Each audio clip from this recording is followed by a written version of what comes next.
This story about the Large family is called All in One Piece. Here we go. Mr. Large was getting ready for work. "Don't forget the office dinner dance tonight, dear," he said. "Of course I won't," said Mrs. Large. "I've been thinking about it all year." "Are children allowed at the dinner dance?" asked Lester.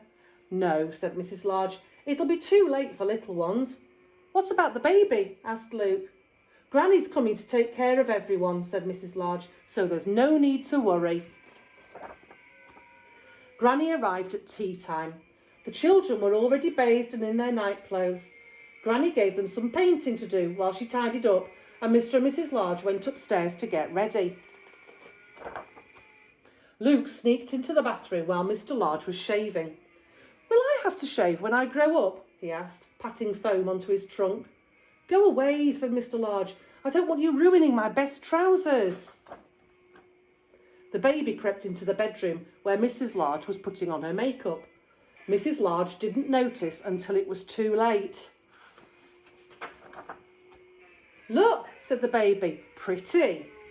"Don't move," said Mrs. Large. "Don't touch anything." Outside on the landing, things were even worse. Laura was clomping about in her mother's best shoes and beads, and Lester and Luke were seeing how many toys they could cram into her new tights. "Downstairs at once," bellowed Mrs. Large.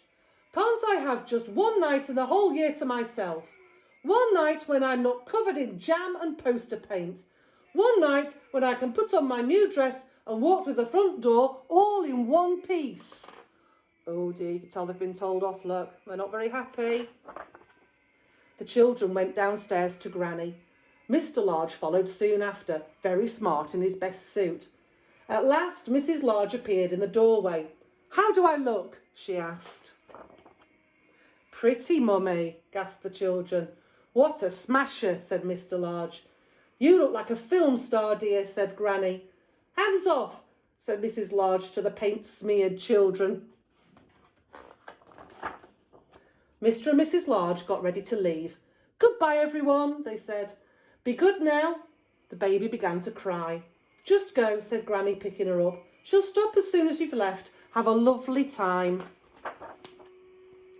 "We've escaped," said Mr. Large with a smile, closing the front door behind them. "All in one piece," said Mrs. Large, "and not a smear of paint between us." "Actually," said Mr. Large gallantly, "you'd look wonderful to me, even if you were covered in paint."